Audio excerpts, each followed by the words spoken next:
बिस्मिल्लाहिर्रहमानिर्रहीम। अस्सलाम वालेकुम। उम्मीद करती हूँ आप सब खैरियत से होंगे। तो आज मैं आपके साथ एक बहुत ही मज़ेदार रेसिपी शेयर कर रही हूँ और करेलों की कड़वाहट ख़त्म करने की कुछ टिप्स और ट्रिक्स भी आपके साथ शेयर करूँगी। तो वीडियो को आपने एंड तक लाजमी देखना है और हर बार की तरह गुजारिश है कि अगर आप हमारे चैनल पर नए हैं तो हमारे चैनल को लाजमी सब्सक्राइब कर दें और बेल आइकॉन को भी प्रेस कर दें ताकि हमारी आने वाली हर वीडियो आप तक बआसानी पहुँच सके। तो रेसिपी को स्टार्ट करते हैं। सबसे पहले मैं आपको करेलों की क्वांटिटी बता देती हूँ कि मैंने 1 किलो करेले लिए हैं। इन्हें मैंने अच्छी तरह से छील लिया था और छीलने के बाद इनको मैंने सेंटर से कट लगाया है और इनके अंदर जितने भी बीज हैं इनको हम बआसानी बाहर निकाल लेंगे। तो आज मैं आपके साथ भरे हुए करेलों की रेसिपी शेयर करूँगी, बिल्कुल कम बजट में किस तरह ये मज़ेदार और यमी बन के रेडी होते हैं। आपको सारी टिप और ट्रिक्स आपके साथ शेयर करूँगी। वीडियो को आपने फुल वॉच करना है। और यहाँ पर देखें, मैंने 1 किलो करेले जो हैं इनके बीज अच्छी तरह से निकाल के रख दिए हैं और इनको बिल्कुल मैंने साफ़ कर लिया है। अब इनकी कड़वाहट ख़त्म करने के लिए हमें क्या करना होगा कि हमने करेलों को अच्छी तरह से अंदर से बाहर से नमक लगा के इनको खूब रगड़ना होगा और रगड़ने के बाद इनको तकरीबन हम 1 घंटे के लिए तेज़ कड़कती धूप में रख देंगे। अगर आपके पास धूप मैसर नहीं है तो आप इसे अपने किचन में ही 1 घंटे के लिए नमक लगा के रख दें।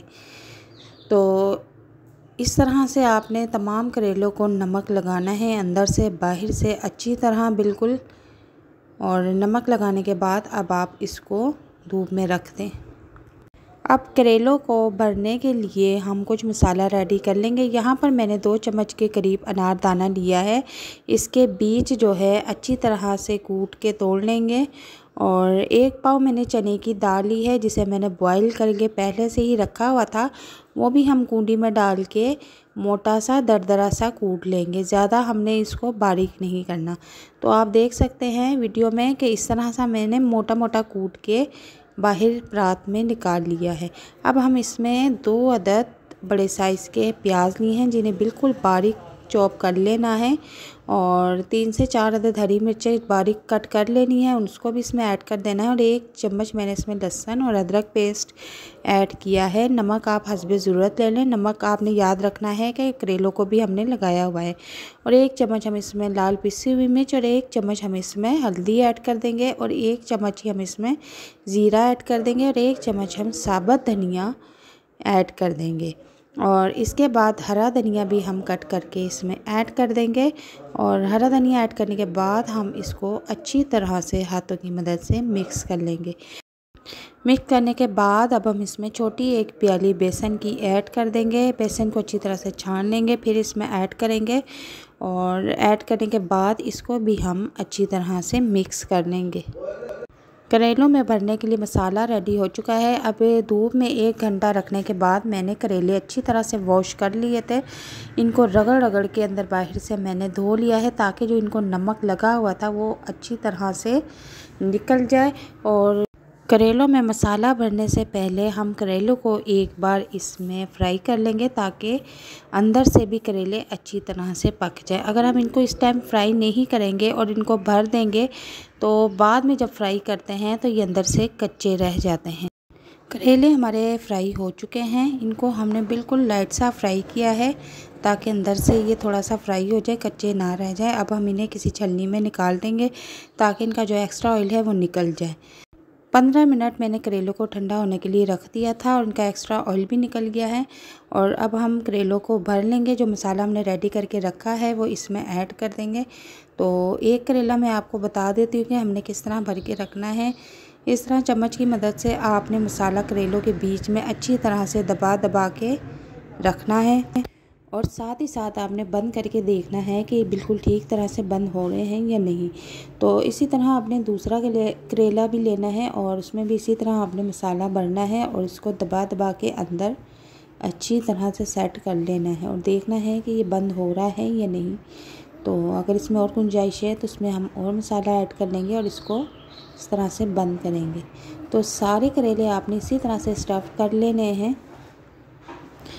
तो बाद में आपने धागे की मदद से इनको अच्छी तरह से बंद कर लेना है। और बंद करने के बाद अब हम यहाँ पर एक पैन में घी लेंगे और उसको अच्छी तरह से गरम कर लेंगे। गरम करने के बाद मैं करेले जो है अच्छी तरह से फ्राई कर लूँगी।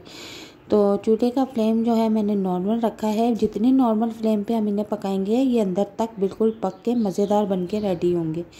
तो अब इनकी साइड हम चेंज कर देंगे। एक साइड से ये बिल्कुल ब्राउन हो चुके हैं, तो अब हम इसकी साइड चेंज करेंगे ताकि दूसरी साइड से भी ये इजीली ब्राउन हो जाए। तो चूल्हे का फ्लेम हमारा नॉर्मल है। आप देख सकते हैं कि बहुत ही प्यारा कलर इनके ऊपर आ रहा है। तो 5 मिनट गुजरने के बाद हमारे ये जो करेले हैं अच्छी तरह से फ्राई हो चुके हैं। इनको मैंने उतार लिया है और 5 से 10 मिनट तक मैं इनको ऐसे ही छलनी में रखूँगी ताकि इनका एक्स्ट्रा ऑयल निकल जाए। अब यहाँ पर मैंने एक पैन लिया है, उसमें थोड़ा सा ऑयल डाल दिया था और यहाँ पर मैंने काफ़ी तकरीबन 1 पाव के करीब प्याज लिए हैं, उन्हें बारीक कट कर लिया था और उनको तेल में लाइट सा हम सौते करेंगे। और इसके बाद मैं इसमें 2 अदद बड़े साइज़ के टमाटर कट करके ऐड कर दूँगी और आधी चम्मच इसमें लहसुन अदरक पेस्ट जो बचा हुआ था उसे भी ऐड कर दूंगी और फ्राई कर लूँगी। और साथ ही इसके 3 से 4 अदद हरी मिर्चें कट करके उनको भी इसमें ऐड कर दूंगी और अच्छी तरह से तकरीबन 4 से 5 मिनट तक इनको मैं फ्राई करूँगी। और इसके बाद अब थोड़ी सी नमक मिर्च ऐड कर लेंगे। नमक मिर्च हमने पहले भी मसाले में ऐड की हुई है, अब इस मसाले में भी हम ज़रा सी ऐड करेंगे। आधी चम्मच मैंने लाल मिर्च, आधी चम्मच हल्दी और आधी ही चम्मच मैंने साबुत धनिया इसमें ऐड कर दिया है। अब हमने जो करेलों में भरने के लिए मसाला रेडी किया हुआ था वो इसमें ऐड कर देंगे और इसको अच्छी तरह से फ्राई करेंगे, मिक्स करेंगे। तकरीबन 3 से 4 मिनट इसको हम ऐसे ही पकाएंगे।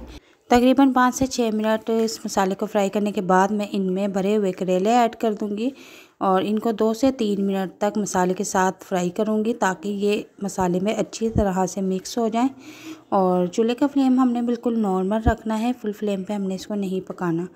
तो अच्छी तरह से मसाले में इनको मिक्स करेंगे। तकरीबन ये रेडी है और 2 से 3 मिनट तक मैंने इनको पकाया है और बहुत ही मज़ेदार खुशबू आ रही है। अब इसको हम डिश आउट कर लेंगे और इससे पहले हम इसमें कटा हुआ थोड़ा सा हरा धनिया ऐड कर देंगे जो कि बहुत ही खूबसूरत और जायकेदार खाने को बनाता है। तो माशाल्लाह से हमारे भरे हुए करेले रेडी हैं। तो यहाँ पर मैंने डिश आउट कर लिए हैं करेले और जायके में भी बहुत ज़बरदस्त है, मज़ेदार है, देखने में भी बहुत खूबसूरत लग रहे हैं। रेसिपी पसंद आए तो इसे लाइक शेयर ज़रूर कीजिएगा। अल्लाह हाफिज़।